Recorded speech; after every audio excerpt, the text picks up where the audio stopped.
차를 타고 가다 보면 긴 터널을 만날 때가 있습니다.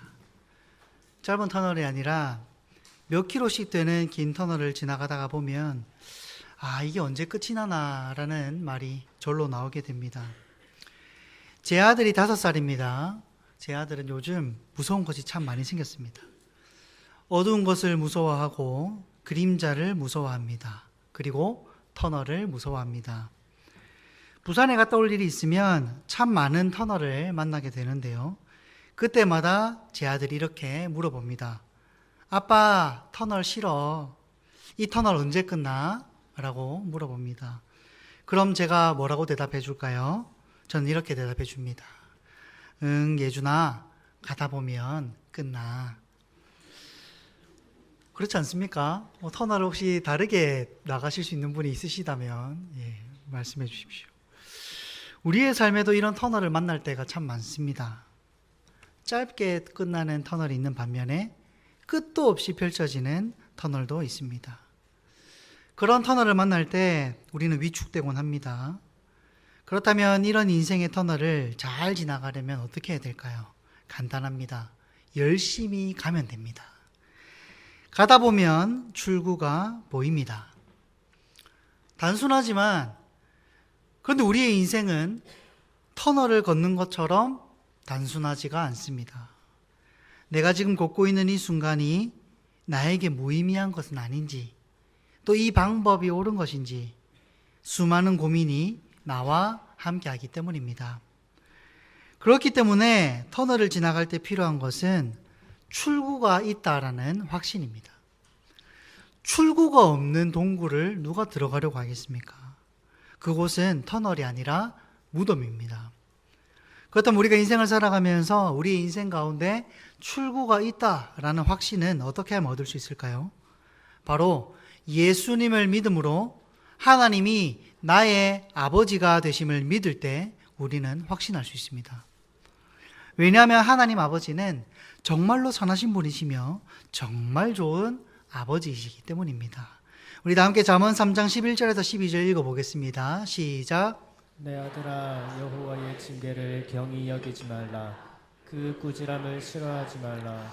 대저 여호와께서 그 사랑하시는 자를 징계하시기를 마치 아비가 그 기뻐하는 아들을 징계함 같이 하시느니라. 아멘. 제가 저번 오후 예배 때 여러분들과 나누었지만 이 말씀에서 말하는 징계는 정죄가 아니라 가정교육이다라는 의미입니다. 우리에게 좀 더 와닿는 말로 훈육이라는 의미로 사용될 수 있겠습니다. 그리고 이 징계라는 의미, 원어의 의미를 살펴보면 어떤 의미가 있냐면 아버지가, 부모가 자녀를 바른 길로 가게 하다라는 의미가 담겨 있습니다. 저는 그때 제가 여러분들 오후 예배 때 말씀을 나누면서 이 훈육이라는 단어를 다윗과 결부시켜서 여러분들과 나누었습니다. 그때 제가 여러분들에게 말씀드렸던 주제는 사랑의 매에 관한 것이었습니다. 그런데 제가 말씀을 전하고 나서 몇 주간, 2주였죠. 몇 주간 이 말씀을 계속 묵상하면서 살펴보니까 이 훈육이라는 것, 자녀를 바른 길로 인도하는 것이 사랑의 매를 드는 것만이 훈육이 아니더라고요. 넘어진 아이에게 손을 내미는 것도 훈육이고요. 울고 있는 아이에게 위로를 해주는 것도 훈육입니다. 상처가 난 아이에게 그 상처에 반창고를 붙여주는 것도 훈육이고요. 때로는 안 되는 것을 냉정하게 안 된다라고 말하는 것도 훈육입니다. 기뻐하는 아이에게 함께 웃으면서 눈을 맞추고 반응해주는 것도 그 아이가 바르게 성장할 수 있도록 도와주는 훈육입니다. 그리고 이 훈육을 통하여서 자녀는 부모를 닮아가고 바르게 성장해 나아가는 것입니다. 다시 이 본문으로, 원리로 돌아와서 바른 길로 나아가도록 하기 위한 것이 훈육이기 때문에 이 훈육에는 반드시 목적이 있습니다. 우리의 신앙생활도 이와 같습니다. 하나님이 우리 아버지 되신다라고 우리가 고백한다면 항상 계획이 있으시고 훈육이라는 선한 목적을 가지신 하나님이 나의 아버지시다라고 고백을 한다면 우리의 신앙생활도 반드시 출구가 있음을 믿어야 합니다. 왜냐하면 하나님께서 나를 외딴 곳에 처박아 두시는 분이 아니시기 때문입니다. 요셉이 걸어간 터널은 너무나도 길고 혹독한 터널이었습니다. 간단하게 나누어 보자면 요셉은 17의 나이에 애굽 땅에 노예로 팔려갑니다. 그리고 그곳에서 최선을 다해서 만인의 인정을 받는가 싶었는데 이제는 편해질까 했더니 그만 주인의 아내가 유혹하게 됩니다.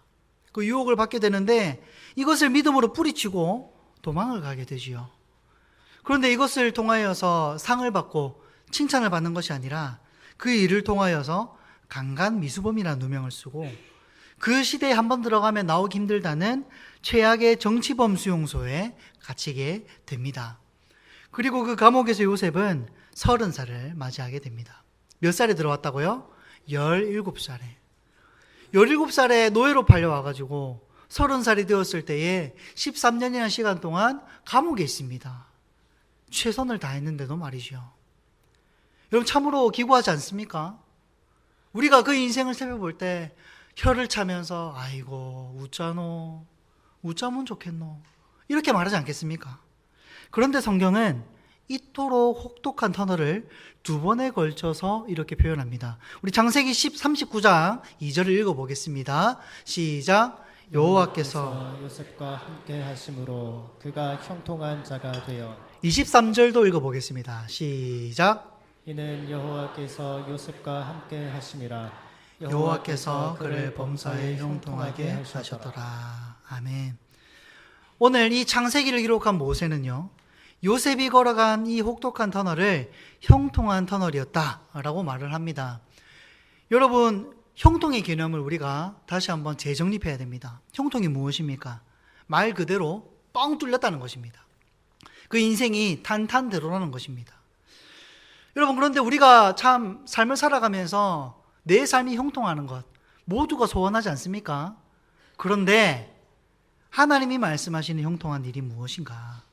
바로 내가 하나님에게 붙어 있어야 형통한 것이 아니고 하나님이 나와 함께 하셔야 그 인생이 형통한 인생이다 라고 말하고 있습니다. 이게 무슨 말일까요? 어린 자녀는 아버지가 옆에 있어야만 그 인생이 형통하다는 것입니다. 여러분, 옆집 아저씨가 나를 훈육할 수 있습니까? 앞집 아주머니가 자녀를 양육할 수 있습니까? 없습니다.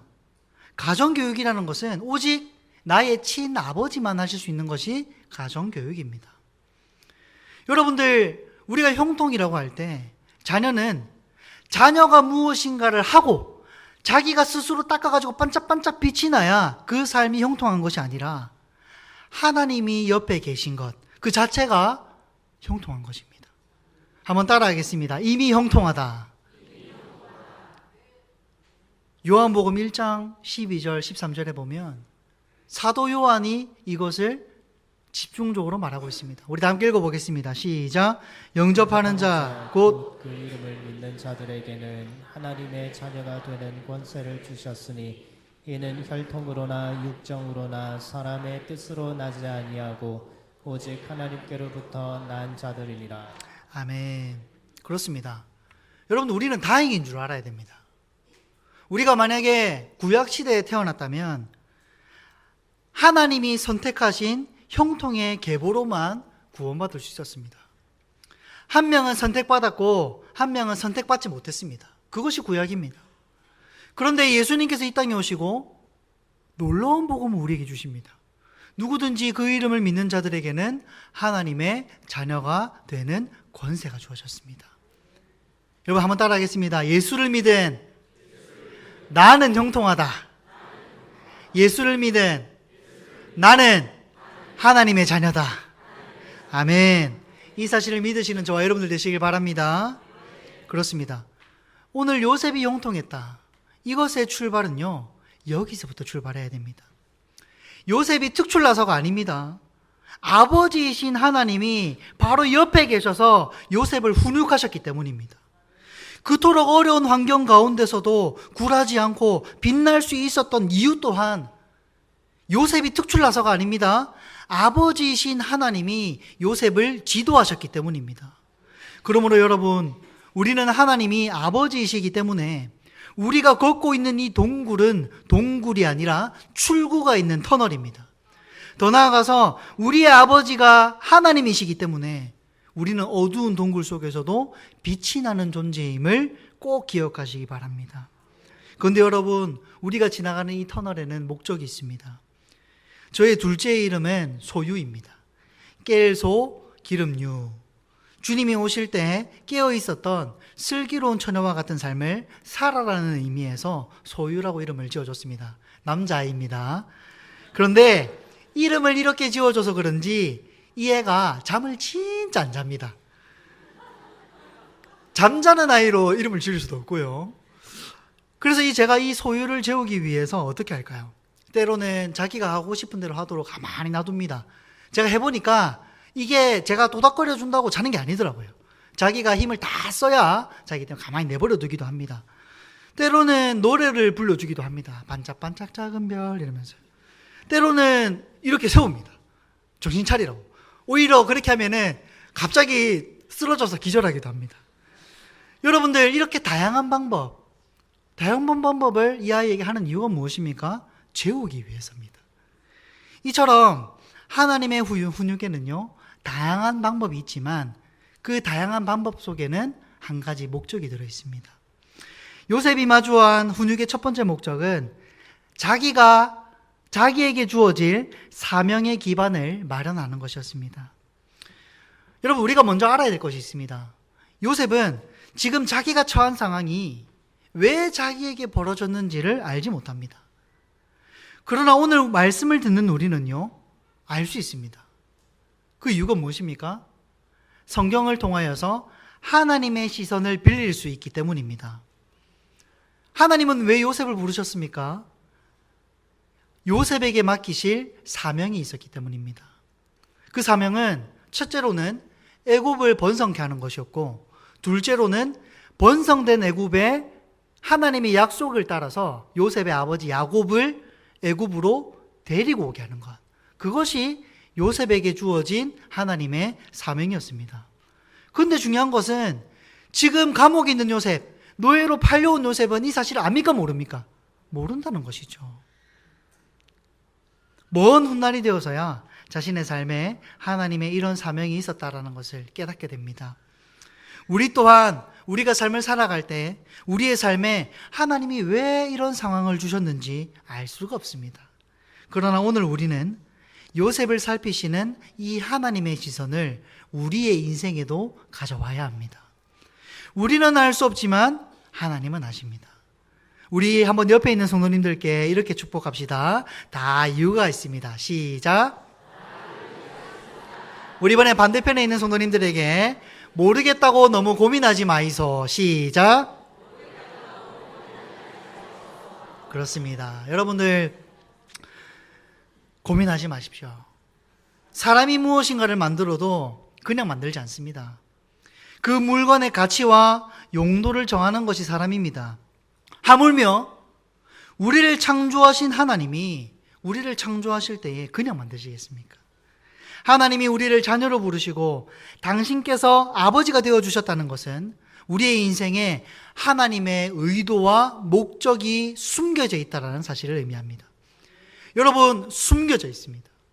하나님의 입장에서는 그것이 목적이고 의도이지만 그 목적을 받는 우리의 입장에서는 그것을 뭐라고 말합니까? 사명이라고 말하는 것입니다. 사랑하는 성도 여러분, 나에게 부여된 사명이 무엇입니까?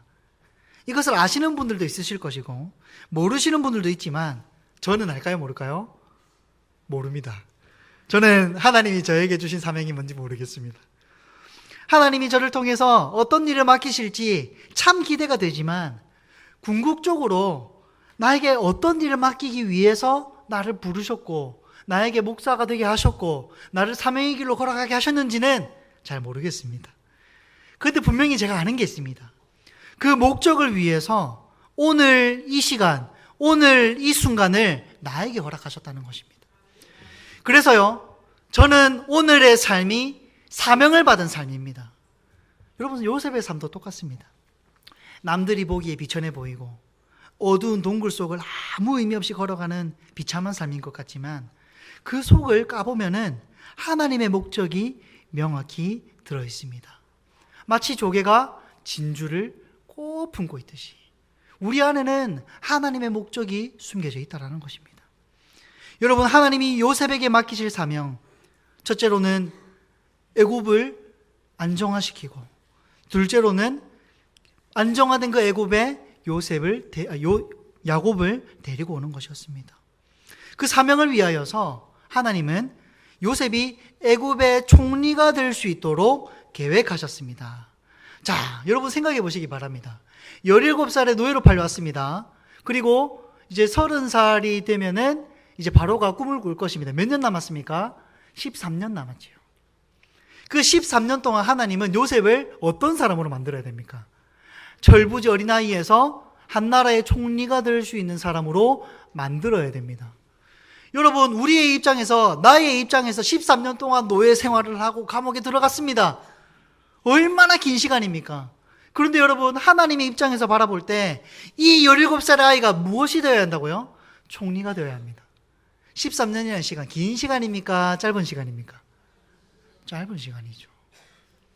여기서 말하는 총리라는 것은 그냥 말만, 직함만 총리가 아니라 위에 왕이 있고 그 밑에는 아무것도 없는 절대 권력을 누릴 수 있는 총리를 말하는 것입니다. 여러분들, 이렇게 막대한 임무를 맞이해야 될 요셉에게 하나님이 무엇을 가르치셔야 되겠습니까? 바로 철부지 청년이 총리가 될 수 있도록 가르쳐야 하는 것입니다. 17살에 애굽에 팔려온 이 청년은 아무것도 모릅니다. 애굽의 행정도 모르고요, 애굽의 문화도 모르고 애굽인들의 언어도 모릅니다. 애굽인들의 삶을 아는 것도 없습니다. 그런데 한 나라의 총리가 되어서 이 나라를 운영시키려면 어떻게 해야 되겠습니까? 이 나라를 알게 해야 됩니다. 그래서 하나님은 요셉을 애굽의 종으로 팔려가게 하셨습니다. 그냥 팔려가게 하신 것이 아니라 상당한 고위직인 친위대장 보디발의 집에 팔려가게 하셨습니다. 그곳에서 요셉은 무엇을 배웠을까요? 애굽의 문화를 배우고, 애굽의 말을 배우고, 노예의 삶부터 고위직 부자들이 누릴 수 있는 부유한 삶까지, 그들에게 무엇이 필요하고 그들에게 어떤 정치를 해야 될지를 하나부터 10가지를 다 배우게 된 것입니다. 그것뿐만이 아닙니다. 요셉은 하나님의 목적에 따른 형통을 경험합니다. 모세는 훗날 이 장면에 대해서 이렇게 기록했는데요. 창세기 39장 6절 우리 다 함께 읽어보겠습니다. 시작. 주인이 그의 소유를 다 요셉의 손에 위탁하고 자기가 먹는 음식 외에는 간섭하지 아니하였더라. 아멘. 하나님은 요셉에게 형통한 삶을 허락하셨습니다. 형통이라는 것은 뻥 뚫렸다는 것입니다. 무엇이 뻥 뚫렸습니까? 그의 인생은 노예입니다. 그의 삶은 비천합니다. 남이 보기에 그 사람은 성공한 삶이 아닙니다. 그런데 오늘 하나님께서는 그 형통한 삶을 어떻게 하셨냐? 하나님의 목적을 달성함에 있어서 그 목적으로 나아갈 수 있도록 인도하셨다는 것입니다. 형통한 삶. 친위대장의 가문의 모든 일들을 감당해보는 경험을 하게 하셨습니다. 요셉에게 이 경험은 훗날 애굽의 총리가 되었을 때 하층민에서부터 부유한 사람에 이르기까지 모두를 포용할 수 있는 정치력을 행사할 수 있도록 하였을 것입니다. 그런데 여러분, 큰 일이 벌어졌습니다. 바로 보디발의 아내가 요셉을 유혹한 것입니다. 요셉은 믿음으로 그 유혹을 뿌리치죠. 그러면 우리가 단기간에 우리의 시선으로 바라볼 때 어떤 결과를 맞이해야 되겠습니까? 내가 믿음의 선택을 하였기 때문에 하나님이 복을 주실 것이다. 그런데 여러분, 그 복을 왜 내가 정합니까? 그 복을 왜 내가 선택합니까? 하나님이 나에게 알맞게 주시는 것이 나에게 가장 좋은 것임을 믿으시는 저와 여러분들 되길 바랍니다. 요셉에게 불행이 닥칩니다. 모함을 받아서 왕의 신하들만 수용되는 정치범 수용소에 갇히게 되는 것입니다. 요셉의 상황만 놓고 보면 진짜 불쌍한 사람입니다. 혀를 차면서 참 불쌍하다, 좀 웃잘고 이러지 않겠습니까? 그런데 여러분, 우리의 인생은 안 그렇습니까? 여러분들의 인생은 평탄하십니까? 아무리 평탄하다고 말하여도 누구나 우여곡절을 다 경험합니다. 그 상황만 놓고 보기 때문에 우리는요, 그 상황 때문에 울고 웃습니다. 그런데 여러분, 오늘 하나님은 그런 우리의 삶에 하나님의 시선을 가져와서 보여주십니다. 세상 사람들의 관점에서 볼 때 요셉의 삶은 불쌍한 삶이지만 하나님의 시선으로 우리를 볼 때, 요셉을 볼 때 요셉이 감옥에 갇힌 것은 다음 스텝입니다. 보디발의 집에서 전부 다 배웠으니까 이제 다른 것을 배울 차례다. 이런 의미인 것입니다. 사랑하는 성도 여러분, 기억하십시오. 오늘 우리에게 요셉의 삶을 하나님의 시선으로 왜 볼 수 있도록 허락하셨을까요? 바로 우리의 삶에도 하나님이 동일하게 역사하시기 때문입니다. 인생을 살아가면서 그 상황이 참 내 마음대로 안 되고 그것 때문에 내 마음이 상할 때도 많고 답이 없는 것 같아도 하나님이 이 상황을 겪게 하셨기 때문에 이유가 있다는 것입니다, 여러분. 그 이유가 무엇이죠? 하나님이 아버지이시기 때문입니다. 자, 그러면 우리 이렇게 말할 수 있죠. 하나님, 도대체 이 감옥에서 내가 배울 게 뭡니까? 굳이 나에게 이런 상황을 주셔야만 했습니까? 나는 이런 상황 필요가 없습니다. 이렇게 말할 수 있지 않겠습니까? 그곳에서도 모세는 기록합니다. 여호와께서 그를 범사에 형통하게 하셨다. 우리 39장 22절부터 23절 한번 읽어보겠습니다. 시작. 간수장이 옥중 죄수를 다 요셉의 손에 맡김으로 그 재반 사물을 요셉이 처리하고 간수장은 그의 손에 맡긴 것을 무엇이든지 살펴보지 아니하였으니 이는 여호와께서 요셉과 함께 하심이라. 여호와께서 그를 범사에 형통하게 하셨더라. 아멘. 보디발의 집에서 요셉은 형통했습니다. 그리하여서 요셉은 하층민과 고위 관료에 이르기까지 모든 삶을 아우러 볼 수 있게 되었습니다. 이처럼 감옥에서의 요셉 또한 형통했다고 말합니다. 그곳에서 요셉은 하나님께서 인도하신 대로 간수장의 마음에 들게 하였습니다. 그들과 안면을 트게 되었고 죄수들의 대소사를 요셉이 관리하게 되었습니다. 그러자 이 간수장이 요셉이 너무 마음에 든 나머지 요셉에게 모든 사물을 맡기게 하였습니다. 그리고는 한번 맡긴 것을 다시 한번 질문하지 않았습니다. 그러면 여러분들, 그 안에 있는 죄수들이 누구를 의지하겠습니까?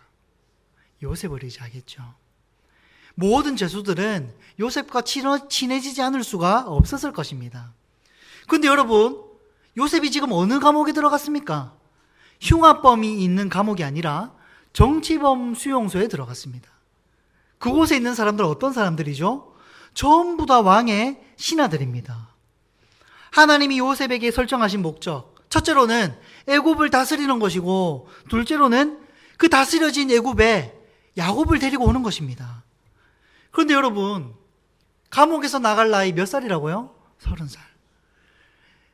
아무리 그 재능이 뛰어나다고 하더라도 갑자기 새파랗게 어린 애가 자기들 위에 서서 정치력을 행사한다면 누가 요셉을 반기겠습니까?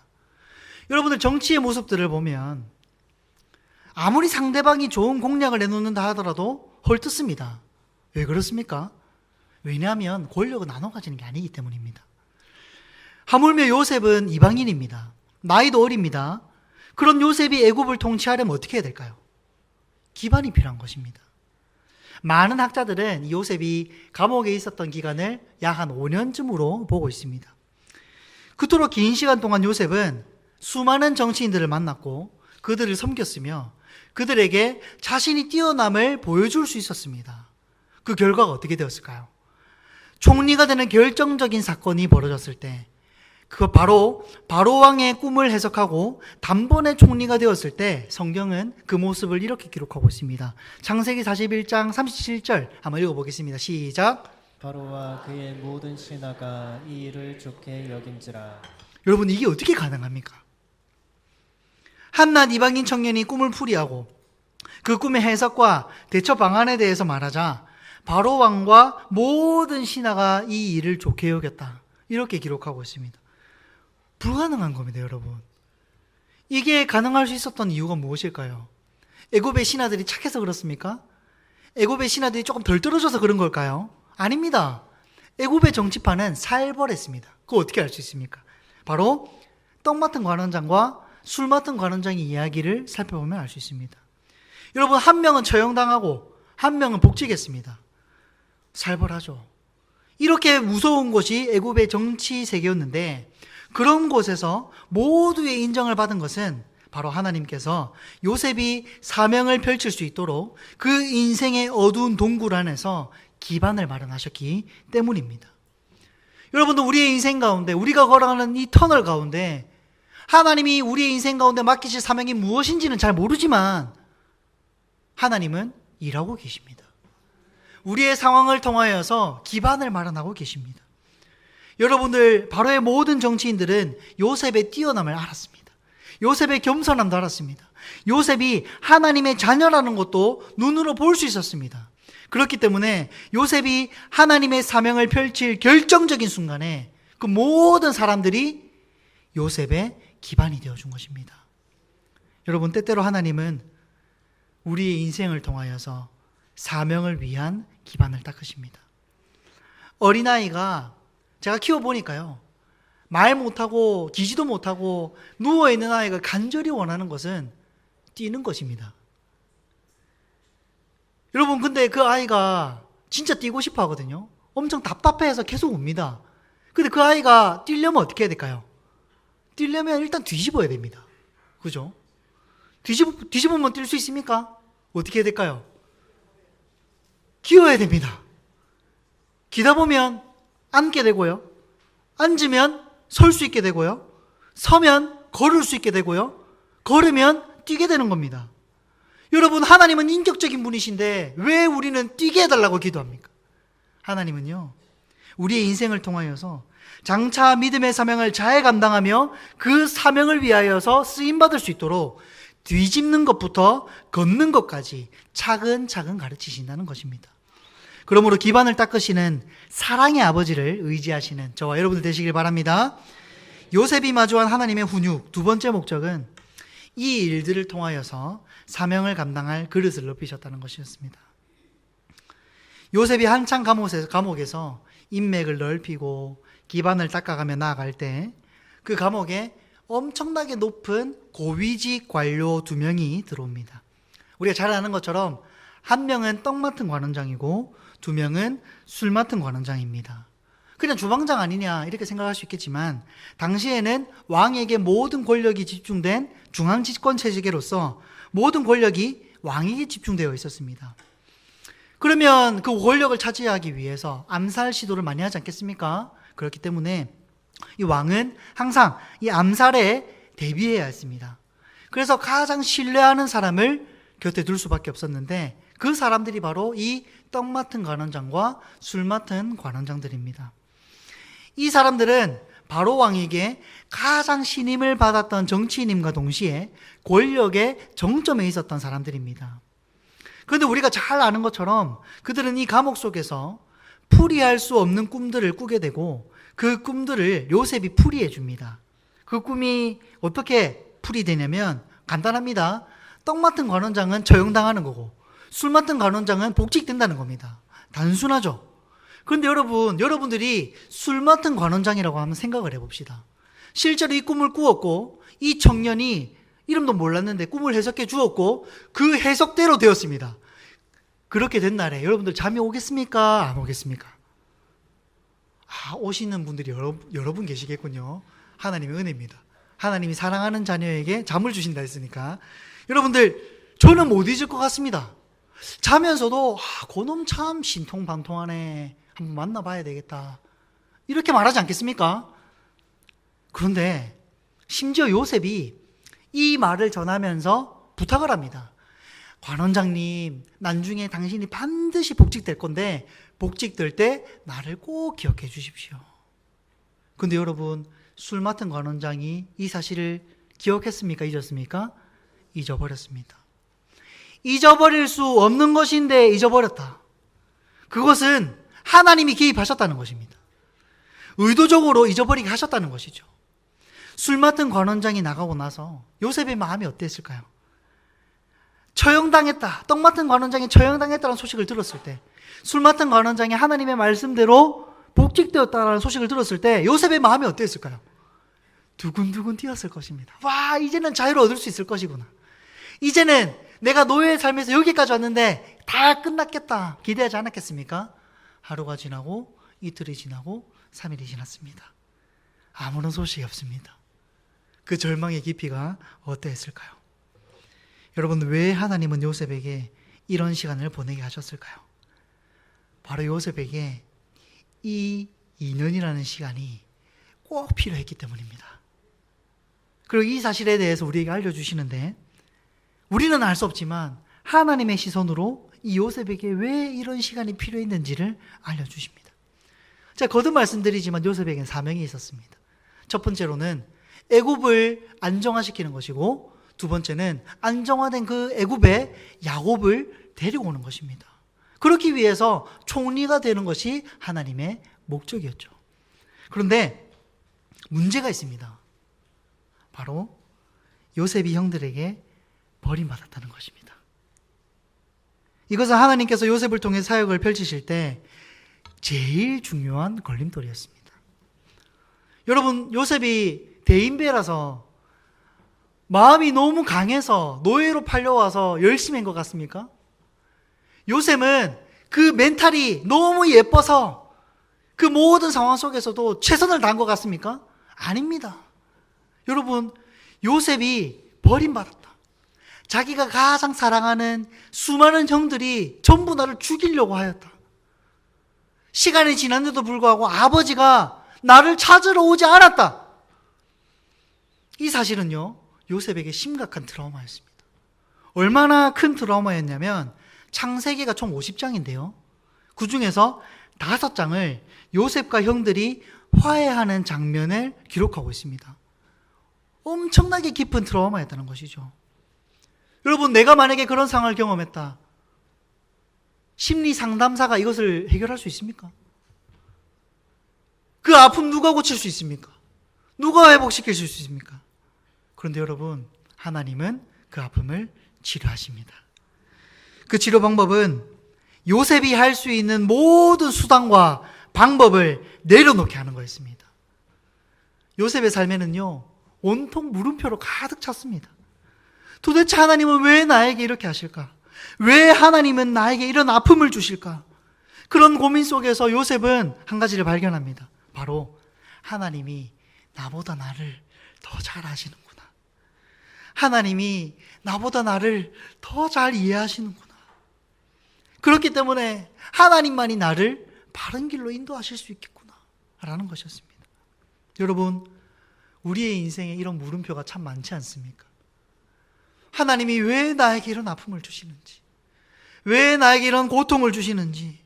그런데 여러분, 하나님은 그 순간을 통하여서 그 물음표를 느낌표로 만드셨습니다. 하나님이 나를 더 잘 아시는구나. 하나님이 나의 갈 길을 더 잘 아시는구나. 죽도록 힘든 이 순간을 하나님께서 모든 것을 알게 하시구나. 하나님께서 나를 이대로 내버려 두지 않으실 것이다. 물음표를 느낌표로 바꾼 것입니다. 그리고 그의 마음이 이제 그의 형제들과 아버지를 용서할 준비가 되었을 때, 비로소 하나님이 맡기실 사명을 감당할 준비가 되었을 때, 비로소 하나님은 마치 문자 보내듯이 꿈을 바로에게 전송하십니다. 여러분, 사랑하는 성도 여러분, 요셉은 이 인연을 통하여서 비로소 모든 것을 하나님께 맡길 수가 있게 되었습니다. 그 증거가 어디 있을까요?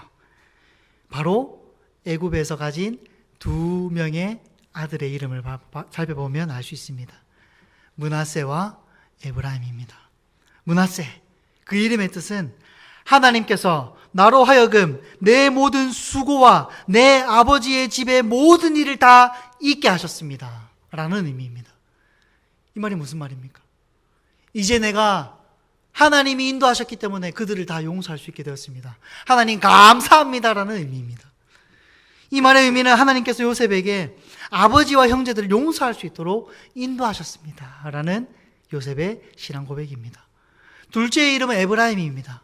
그 이름의 뜻은 하나님이 나로 하여금 내 고난의 땅에서 번영하게 하셨다라는 의미입니다. 하나님이 첫째로는 내 인생에 풀어지지 못할 나의 마음의 상처를 치유하셨고 그들을 용서하게 하셨습니다. 둘째로는 용서하셨을 뿐만 아니라 나를 있도록 창대하게 세워주셨습니다 라는 신앙의 고백인 것이죠. 고난의 동굴인 줄 알았는데 하나님이 출구를 마련해 주셨다는 것입니다. 사랑하는 성도 여러분, 우리가 깊은 동굴을 지날 때 그 출구가 보이지 않기 때문에 우리는 수많은 물음표를 우리 인생 가운데 띄웁니다. 왜 내 인생은 이렇지? 왜 하나님이 나에게 이런 고통을 허락하여 주셨지? 그런데 여러분, 오늘 말씀을 통하여서 우리가 알 수 있는 것, 하나님은 아버지이시다. 그냥 아버지가 아니라 선하신 아버지이시다. 세상에서 가장 나를 사랑하시는 아버지이시다. 그분은 우리의 삶에 명확한 목적을 가지고 계십니다. 그분은 우리의 삶을 사랑으로 인도하십니다. 그분은 나보다 나를 더 잘 아시는 분이십니다. 그렇기 때문에 우리가 그분을 아버지로 믿는다면 우리의 삶에 주어진 물음표를 느낌표로 바꿔야 됩니다. 하나님이 나에게 이렇게 하신 이유가 있을 거야. 하나님이 나에게 고난을 주신 이유가 있을 거야. 허락하신 이유가 있을 것이야. 이렇게 물음표를 느낌표로 바꿔야 한다는 것입니다. 그럴 때 우리는 하나님이 주신 사명을 감당할 수 있습니다. 말씀을 맺겠습니다. 저는 두 아이를 키우고 있습니다. 첫째는 5살이고 둘째는 이제 10개월쯤 됐습니다. 첫째를 키울 때 정말 많이 힘들었습니다. 어느 정도로 힘들었냐면 둘째를 낳고 싶지 않을 정도로 힘들었습니다. 소유가 들으면 참 섭섭할 말이지만, 그런데요, 둘째를 낳고 나서 보니까 첫째에 비해서 한 10분의 1 정도 되는 것 같아요. 힘듦이. 물론 아이를 양육하는 것이 쉽다 이런 말이 아닙니다. 그런데 첫째에 비해서 둘째가 그 정도로 편하다. 그 이유가 무엇일까요? 첫째를 통하여서 제가 성장했기 때문입니다. 여러분, 하나님이 주시는 모든 상황은요, 우리를 준비시키시고 우리를 성장시키십니다. 지금 이 자리에 우리 청년들이 나와 있습니다. 제가 정말 애정하는 우리 청년들인데요. 요즘의 시대의 기류가 무엇이냐면 이직 열풍이 불고 있습니다. 나의 스펙을 쌓고 나의 경력을 쌓아서 좀 더 좋은 곳으로 가자. 이것이 요즘 풍조입니다. 그런데 우리 청년들 기억하시기 바랍니다. 하나님이 나를 이곳에 보내시는 데는 이유가 있다. 내가 선택하는 것이 아니라 하나님이 보내신 것이다. 여러분들, 하나님은 인격적인 분이십니다. 그분의 가르침에는 단계가 있습니다. 바로 기지도 못하고 말똥말똥 앞만 보고 있는 아이에게 뛰는 것을 부여하시는 하나님이 아니라 차근차근 단계를 밟아서 그 아이가 성장하여서 사명을 감당할 수 있도록 가르치시고 인도하신다는 것입니다. 그러므로 나보다 나를 더 잘 아시는 아버지 하나님을 의지하실 수 있는 저와 여러분들이 되시길 간절히 소망합니다. 터널 안에서, 아니요, 동굴 안에서 이 동굴이 나에게 왜 주어졌는지 물음표를 찍지 마시고 하나님이 나의 아버지가 되어 주셨기 때문에 이 동굴에는 출구가 있다. 고로 이 동굴은 동굴이 아니라 터널이다. 이 믿음의 느낌표를 찍으면서 나아가시는 저와 여러분들이 되시기를 간절히 소망합니다. 지금 이 시간 비준비하시니 우리 다 함께 찬양하시겠습니다.